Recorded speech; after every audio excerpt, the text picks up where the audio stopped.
Okay, can you let me know if you can hear me okay? Just type in the chat below.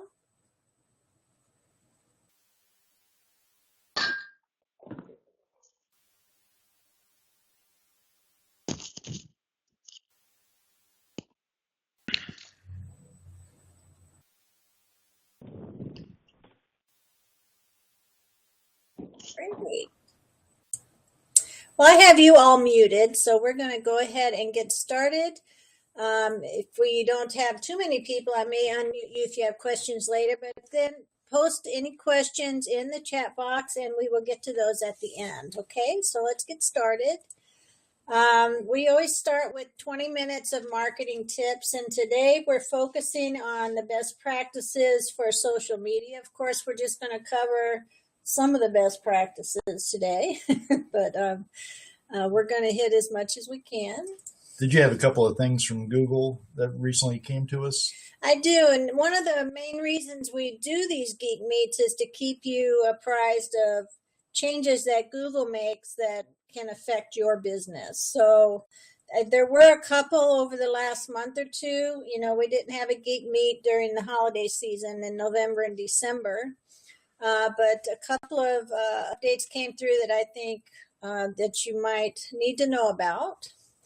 And you may be familiar that when they Google updates, they usually have a name like Panda or what was the last? That was Mobilegeddon. Yeah, we had that. But but recently they made some changes and didn't bother to name it.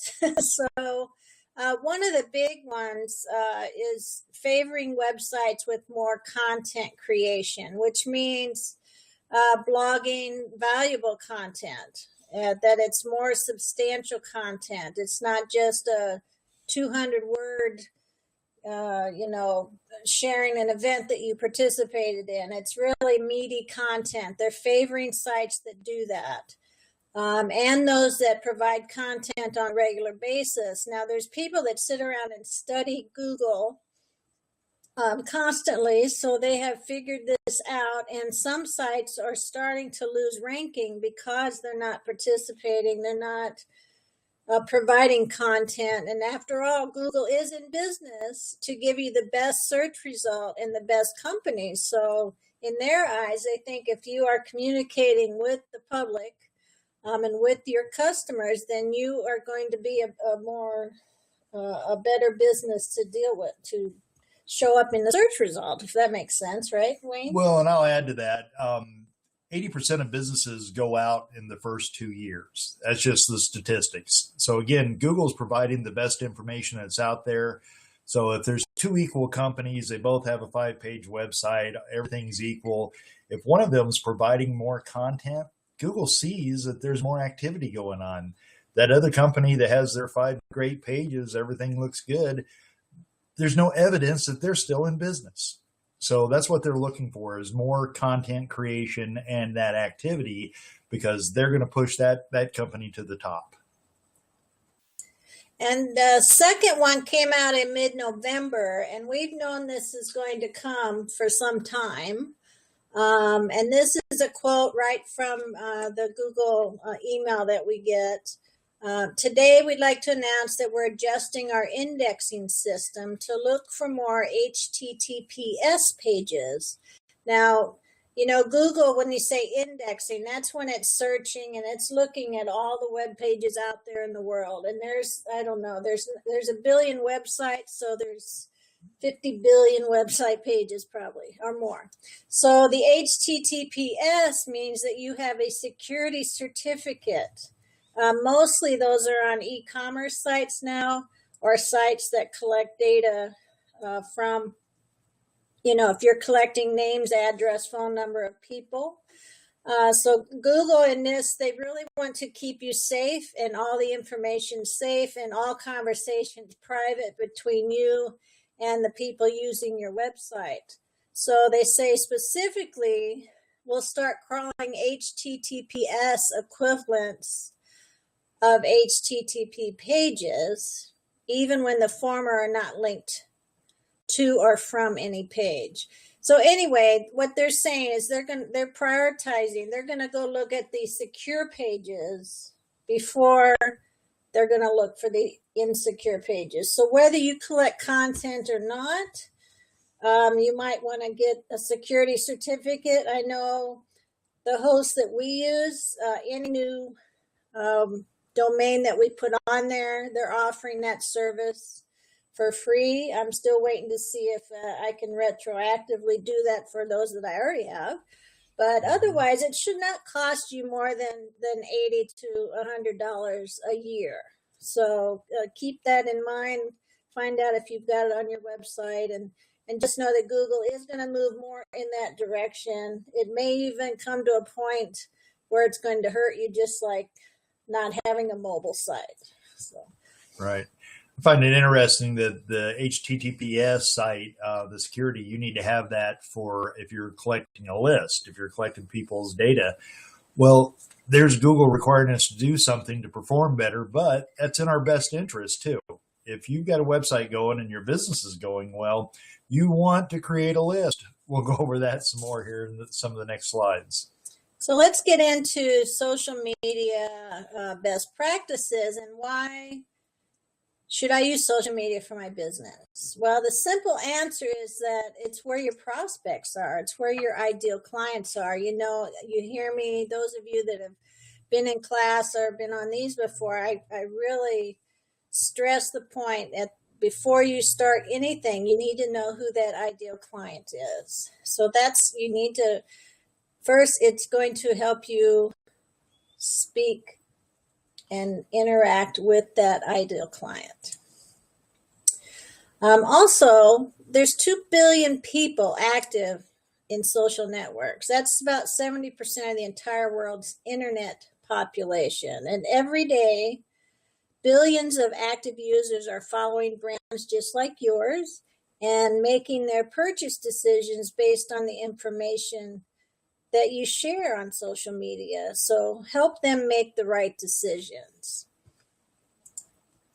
And why is social media essential to inbound? Now, when I say inbound, I'm saying inbound marketing. And again, some of you have probably seen this. This is the inbound marketing methodology. And really what I'm focusing on here is the red dots. So what you're trying to do is turn strangers into visitors, then turn those visitors into leads, turn the leads into customers, and then turn those customers into happy customers so that they promote you. So we use this methodology in all our Googleize classes and courses. Social networks they're really a unique tool to be used in every stage. So for example, you can attract the strangers to your site to be visitors, and get those visitors to your website and convert them into leads. So you're starting out on social media.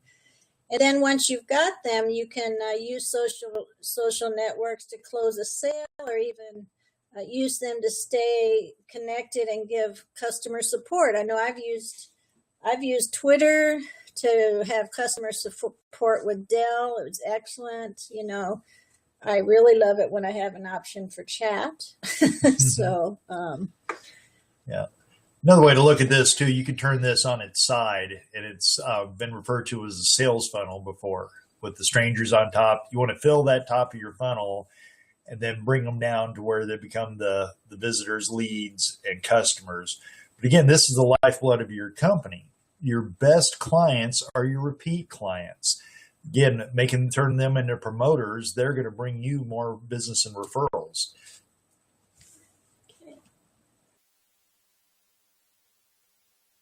But now, you know, this is a big number. 80% of marketers and 60% of sales professionals found qualified leads on social media sites. A qualified lead, mainly because we're focusing on that ideal customer, the ones that you want. So the more places we can get leads, the better. And I think you all agree with that. And what's really great is you can do this for yourself. Yeah, this is more of a targeted approach. Keep in mind, you want your ideal client. If you've been in business for a while, you have a big advantage because you know who you prefer to work with. That 20% of people that you make your 80% of your income with. But this really focuses in on people that you can talk to. The shotgun approach where you're hitting everybody at once, a lot of those people don't need your services. If you're doing this properly, when you take that lead to turn them into a sale, you're talking to those people who are actually interested, and hopefully they're at that right time to buy instead of just speaking to people that really don't know how to say no. They're the big time wasters. So social media can also help you build new connections. So because you can have real-time one-on-one conversations in social media, when you give personalized attention to your customers using social networks, it's also viewed by their customers. So let's say someone sends you a message and you're responding to them. That's going to show up on their timeline, and everybody that follows them is going to see it. So just keep that in mind. If you're communicating with people on social media, that it's a much bigger audience than that one-on-one conversation, and it can mean great things for you in the end. Isn't the math on that? They say the average Facebook user has 300 followers. Yes. So when you're speaking to one, you've got quite a much broader reach then too. So after you've got your ideal customer, you want to set some goals. So we like to use SMART. It's called SMART inbound goals. And it's specific, measurable, attainable, relevant, and timely. So before you begin on any social networks, you need a plan. And before that, you've got your ideal customer, where they're hanging out, because not everyone's on Pinterest or Instagram. And in fact, I bet we don't know anybody over 65 that likes to take selfies. I mean, you can do your own research on that maybe next time you're out in a crowd, but there's not many people in that generation doing selfies. So once you know the who, then you need to set some goals and strategies. So you can try the SMART way of goal setting. You can make sure it's specific, make everything measurable, which is great that we can do that online. Be sure you can attain the goal, make it relevant to your ideal customer, and timely. So these goals may change over time as you move forward, and that's okay. Just make sure you keep it up to date. So let's look at an example. So first you're going to determine, is your goal to increase visits, increase leads, or increase customers? Maybe you're trying to get people to a certain landing page for an event you're having. But this is the formula. So let's look at an actual example here. And tell me maybe down in the chat if you think this is a SMART goal. Just type yes or no down there in the chat. Hopefully y'all see that chat on the left-hand side. I think it is for you. I'm not sure. I'm looking at my version. But so what this is saying, this is just a sample. My goal for using, let's just say Facebook. I want to increase visits to my online class landing page by 50%, where I'm starting with 500 people, and I want to go to 750 by February 1st, 2016. So is it a specific? What do you think, Wayne? Is it specific? Oh, it's very specific. It's giving you exactly what you're after.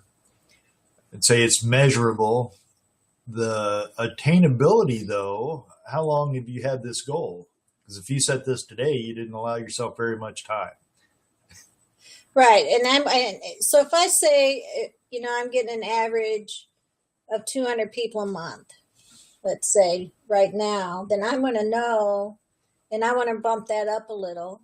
So in a month's time, well, this is, let's say March, whatever date you put. Mm-hmm. Let's say if you're getting an average of 200 now, you can put 300 down. That's attainable. Right. If you put 1,000, that might not be attainable.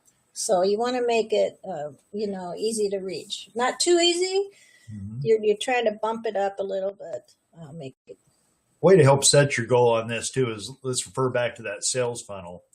If you're getting 1,000 visitors a month and 100 of those fill out your call to action where you get them on a list, and out of that 100, you turn them into 10 clients. Okay, that's 10 sales, but you need 20 sales. So everything being equal, instead of 1,000 visitors a month, you need to get up to 2,000 visitors a month. See, that's the way that you can set that goal so you can increase your sales. Mm-hmm.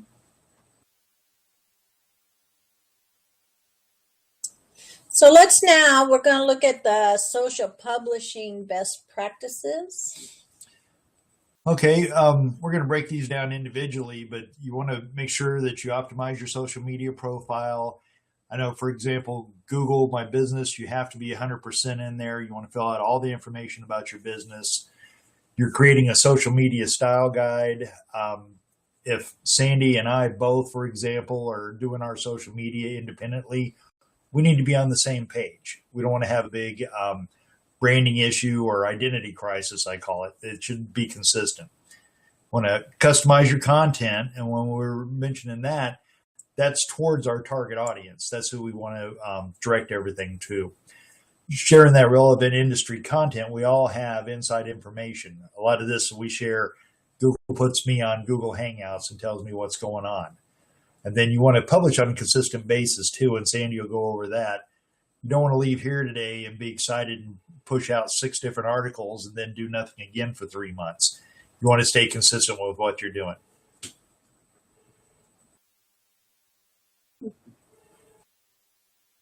So to optimize your profile, there's really three things to do here. First, and again, you've identified who your target audience is, and now you're identifying which channels you're going to use, whether it's Facebook, YouTube, Twitter, LinkedIn.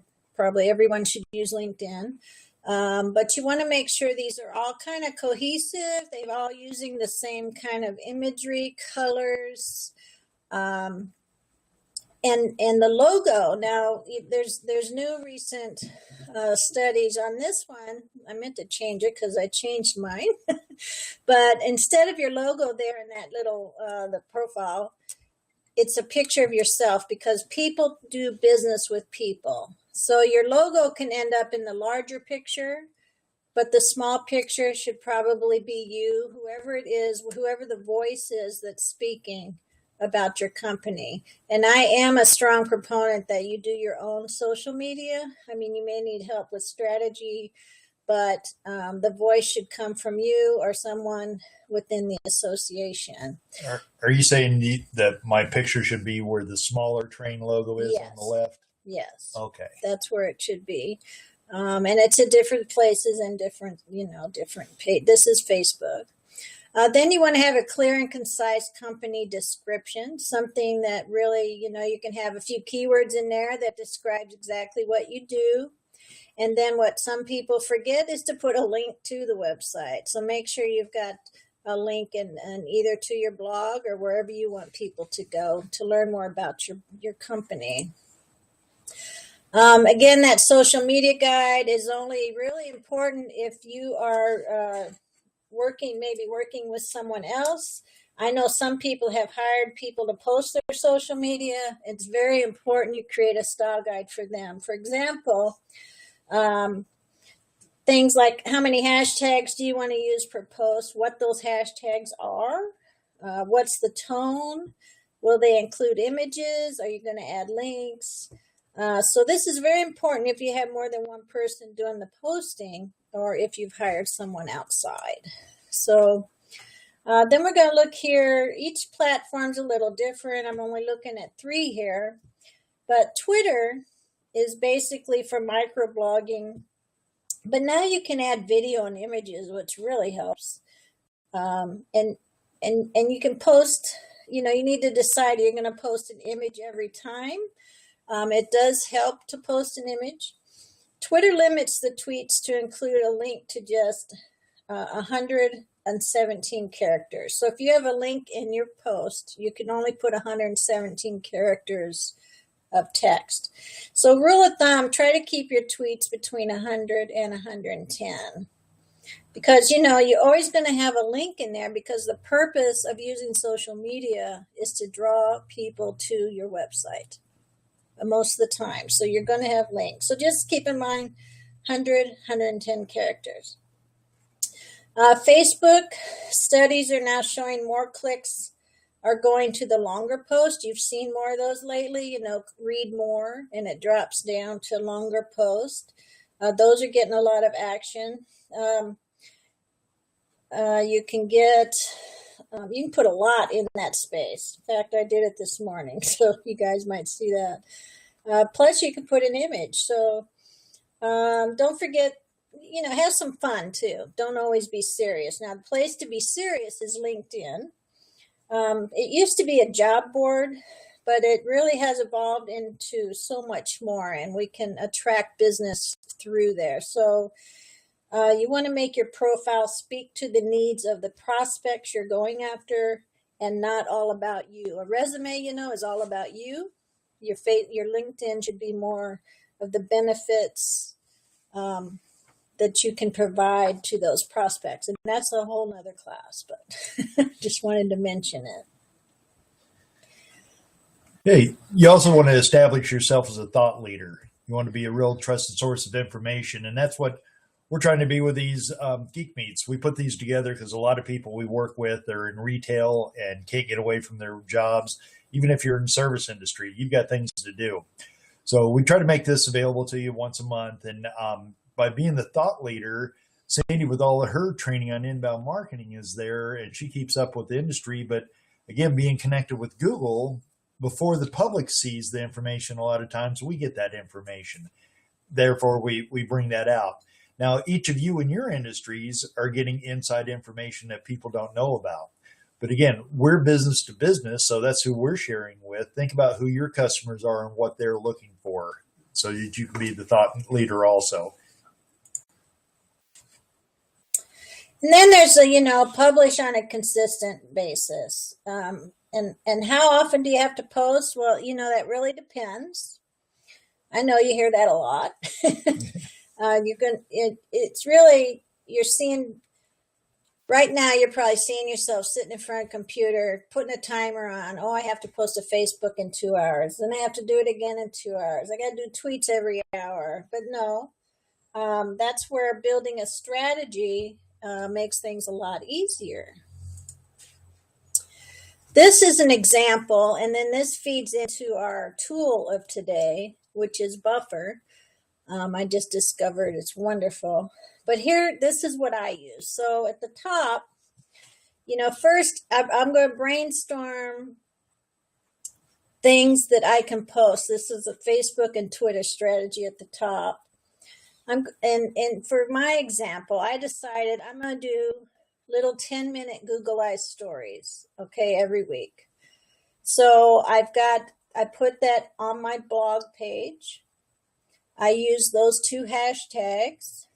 And now, if you look down into the area where it's got the days of the week, you'll see 10-minute Friday in the number 1 spot. You see it in the number 2 spot on Tuesday. You see it in the number 3 spot on Wednesday, and so forth. So I've got that one bit of information, but I'm posting it throughout the week. And then I come up with, I decided I want to do Geek Meet shorts. So maybe I'm going to pull out a little bit of information out of today, a couple of slides, and do a real quick blog article on that. Or just link it right to the Geek Meet page so people can watch the this full presentation, and then I'm going to use those hashtags. I also came up with a Ask Sandy 10 hashtag to use on Twitter because I want people to use that to post any inbound marketing questions. So you see where I'm going. And then you share articles every week that you've written that links to your blog. You share events that link to landing pages on your website. You share Facebook news. You can sign up for me. I watch the experts in Facebook or listen to Facebook that, of things that are coming out. So I share that news. And then I share other articles that I think our ideal clients would appreciate. So then you see down in that weekly, I just kind of scatter them about. Google Plus, I just do one a day. So I just pick one of those a day. Now, what I post on Monday, if I did my article Monday, Tuesday, under my article, the text that goes with that link is going to be a little bit different. That's all I need to change. So if I've got one line of text, maybe Monday linking to my article I wrote that week, Tuesday it's going to have a little bit different kind of text, but linked to the same place. So looking at this whole thing might be intimidating, but really you're not. What you're creating is that top list. That's the content you need to create. And if this goes well, you're producing it looks like a lot of content, and you're going to get some interaction with your public. These are just some suggestions. Posting to Twitter 4 to 6 times a day, Facebook 2 times. I do 5. LinkedIn daily, Google Plus daily. They all have kind of their own. It depends on, if you think about it, if you just did a post a day, what time of day are you going to do it so the most people are going to see it?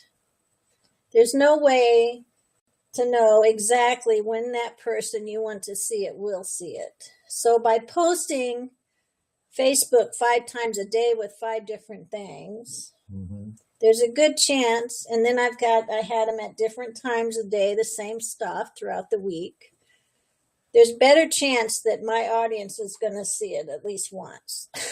Yeah, Right. because they get pushed down, and I won't always be on Facebook at certain times of Right. the day. That seems like an awful lot for a business owner, small business owner. How are you able to pull all that off? Well, that leads us right into the tool. So I wanted to show you this buffer. Maybe if you could type in the chat, is anyone using Buffer, or have you heard about it? This is what it looks like. It's a program, and it is free up to a certain number of accounts. So I think maybe you can have 2 or 3 accounts, like you can put your Facebook, Twitter, LinkedIn on there. But then I pay $10 a month, and I get to add as many accounts as I can, and then post 100 posts at a time. So that really, really saves me a lot of time. So I'm going to switch over to my desktop so I can show this to you for a few minutes.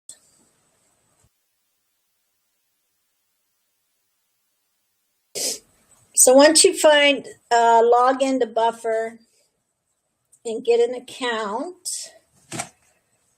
get my little notes. I didn't want to forget to tell you something here. It's really simple looking, and it's pretty intuitive. So down the left here is all the accounts that I have hooked. So I've hooked my Twitter, Inbound Train Facebook, Inbound Train Google Plus, my personal LinkedIn, and then down here you can connect more profiles, including Pinterest. Across the top, so right now I'm on my Google Plus. So you'll see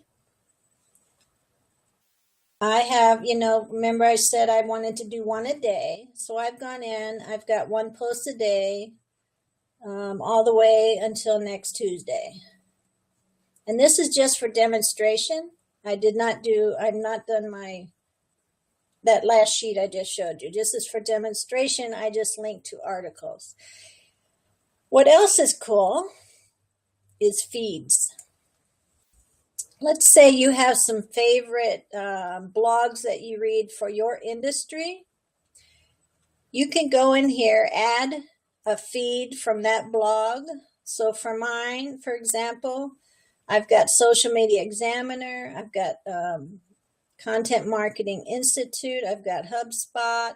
I've got the official Google blog. So all these are feeding to this list. Okay. So if I want to share one of these articles, so now I don't have to go out and find articles to put in my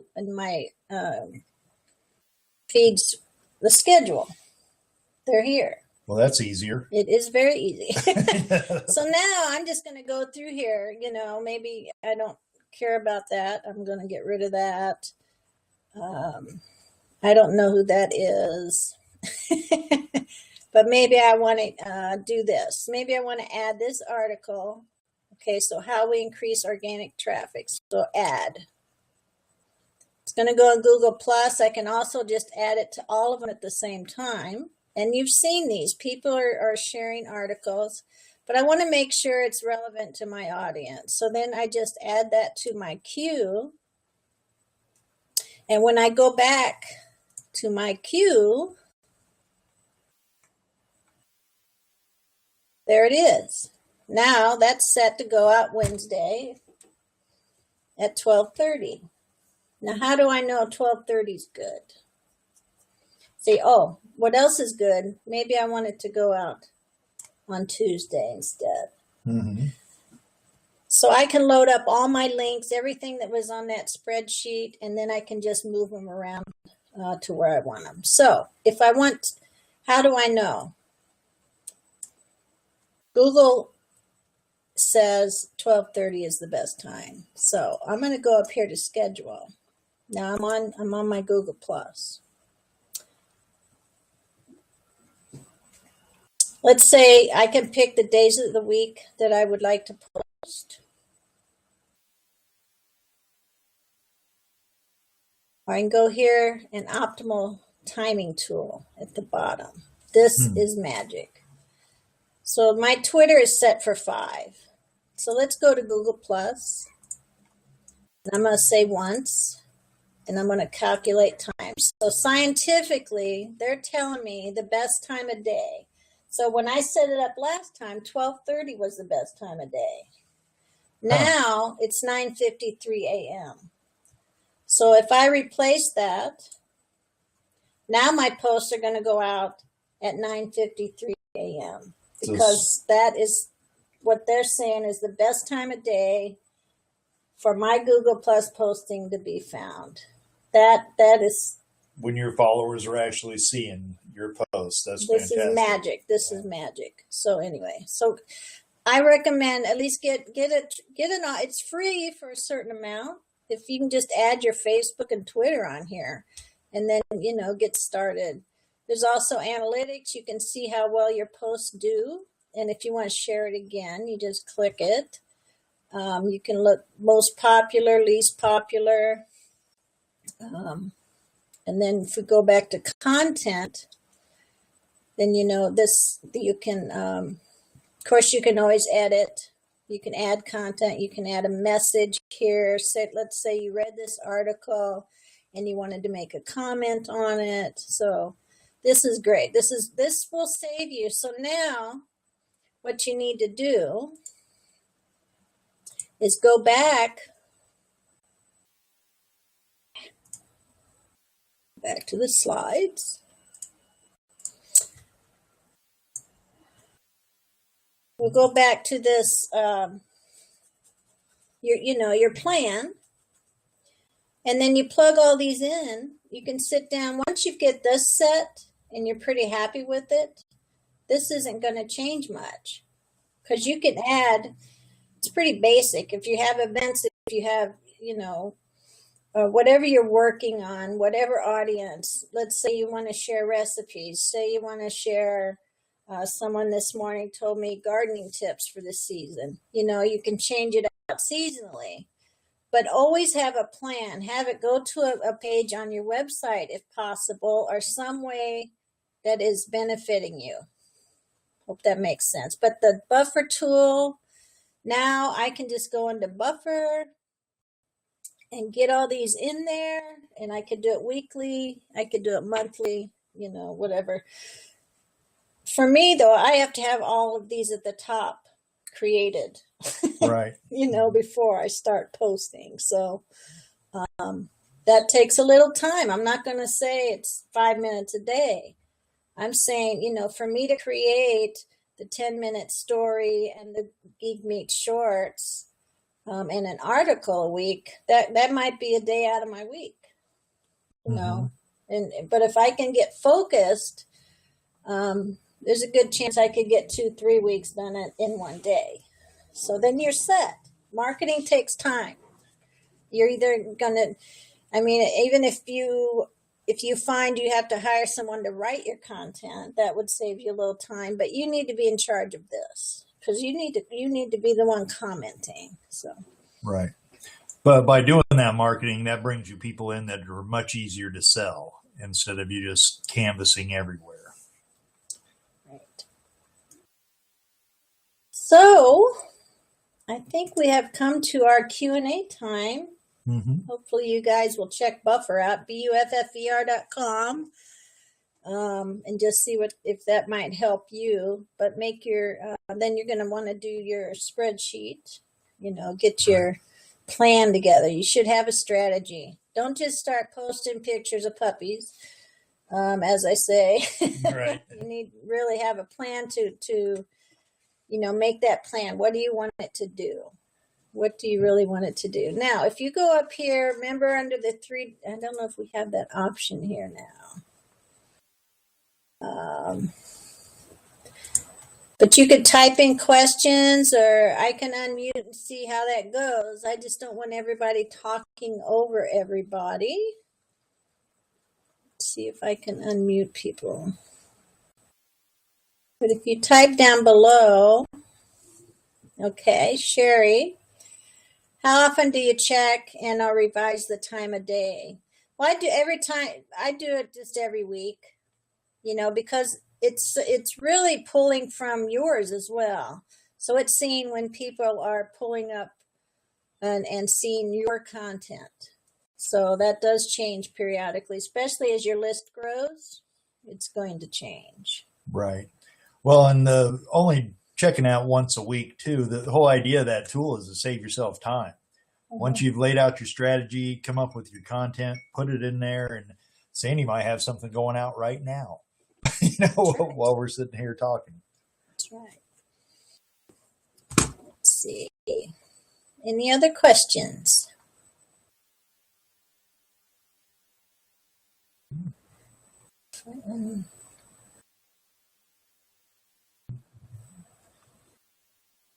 See how to unmute everybody at once. See.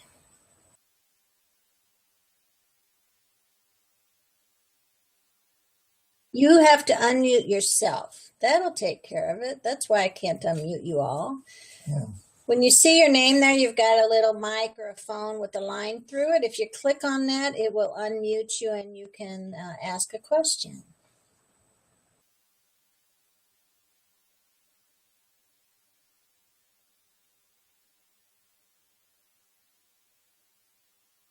Or type it down below and we can answer it for you. And this could be any question. It doesn't have to be related to social media. It could be anything in the realm of inbound marketing or online marketing. Take advantage of having us here. Yeah, anything at all, Google Map questions, whatever you've got, we can help out. Is there anything new with Google? Google Maps? They just keep changing everything is the new part. Yeah, what I've been doing is the Google Business Photos, but now it's called Google Street View Trusted because people know more about Street View. But yeah, it's just make sure that your Google My Business is taken care of. I'm seeing some names on here that have been to class. If you haven't, go to google.com/business and fill that out. That'll help your marketing tremendously. And you're welcome, Krita. Looks like you're in Florida. Good for you. Yeah. Although Alaska hasn't been too cold this winter, it doesn't look like. Carrie, how do you track your investment in time, etc., versus results from your social media advertising? So Well, we always say, what's a client worth to you? So as far as ROI, just it would be the same as your return. If you paid somebody, I mean, what's your time worth? So if you're spending 20 hours a week and you're making $25 an hour, then you're spending $500. Sure. Right. Okay. If you had the ability to get some of that taken care of for you at a lesser rate, of course, you would do that.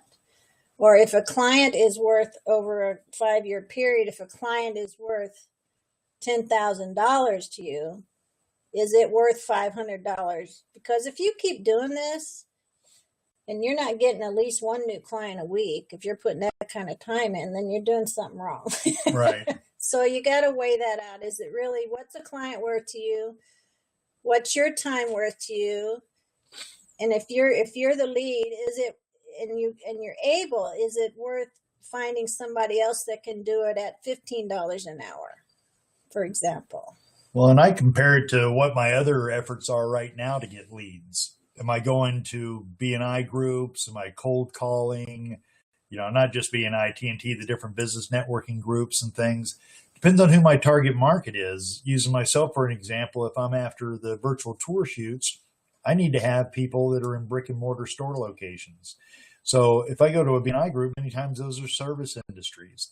So I've invested my time of getting there, my hour and a half of being there, at the time of leaving, and there might not have been a person in that room that would even be a fit for my service if they wanted to hire me. Where this way I can spend that same amount of time online and reach hundreds of leads instead of just a few people in that room, 15 to 20 people. So again, it's more of that targeted work and leveraging the web. So I measure it against what am I doing now to get business versus doing it online using social media. You got another question? So this question, I'm not sure I can answer, but I'll try. So when you're in Google and your email account, when you download a file or two, how do you get rid of the files at the bottom of your screen without closing your entire inbox? Are we talking about email files? I think she's saying, correct me if I'm wrong, when you get an email and you have an attachment and you've got those little icons and you have to click them to either download them or put them into Drive. Right. Well, I don't have to close my entire inbox. I just close that. You can either delete it or just go to the next email and it should close up. Is that not, I'm not an IT person, but that's how it works for me. Yeah, I guess we opened it up to Google questions, but we're more on marketing than the tool there. So you don't need to delete it. When you just close an email, it should be set up. It just goes into your opened. Yeah. On top of, mine shows, this is in your settings. In the top, I've got emails I haven't opened. In the bottom are all the thousands of emails that I've kept and didn't delete. So they're still there. I don't know if you've got it set so you can actually see it. Or if you just want to get it out of your way, you can create a folder to your left and just drag it in, such as Geek Meet emails. If you get 20 of those from us in a month, you may take those and slide them into the box off to the left into that folder so that they're not in your normal inbox. I'll see. You might want to just check in your settings because mine doesn't behave that way. Once I open it and save it, gives you the option to save it. You just close that screen, I think. So sorry. Unless somebody else on here can answer you. Anybody have any other questions? We've got a few minutes.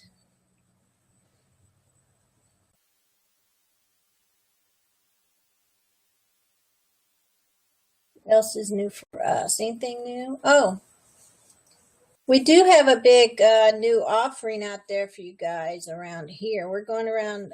We do have some news. while you guys are thinking about it. We're taking our popular Google Eyes class around the country. We're setting it up now. We've got, all over Tennessee. We're going into North Carolina, South Carolina, up through Maine, I hope, and then across over to, since we have a national park habit and it's the 100th anniversary of the National Park Service, I would like to go to Yellowstone before it snows. Yeah. So we're taking this on the road. We've also got social media boot camps that are going to travel as well. So, and this really gets into, we're not going to stand up there and tell you how to do it. You're going to sit at a computer and build your social media. You're going to learn how to use it. You're going to use Buffer. You're going to learn how to create the imagery in the right size using tools. So this is our focus, along with the what we're doing with you here. So we're excited about it. Exactly. We're going more to the training. We seem to help more people at a time that way. We've been doing the Is Your Business Google Eyes class for over 2 years here in Tennessee, but we're going to take it around. Out of that class, people have asked us over and over again, gosh, I don't know how to set up the social media or what to do with it. So that's what we're going to do. And what's the next class? February 6th out at here. Yeah, it's here in Tennessee at Strawberry Plains. But yeah, we'll be doing a full day session there, and you'll come out of there with 3 of the major social medias set up with a plan. You'll have a plan to move forward from there. In Buffer. So any other questions? Remember, if you're not seeing chat, then you can just unmute yourself and ask a question. I'm not sure if there's a lag, but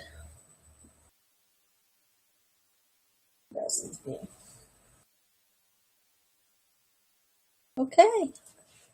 Well, if there's no other questions, I'm going to let you go and have your lunch or grab a cup of coffee, depending on where you are in the world. And this is recorded, and we're going to post it again on the Geek Meet website. Hopefully there's some other ones there too that you might benefit from. And our next one will be the last Friday of February. So it's a leap year this year. I'm not sure if that's the day. I don't know. We'll hold it anyway. All right. But thanks for sitting in with us. And you're all welcome. Have a great weekend.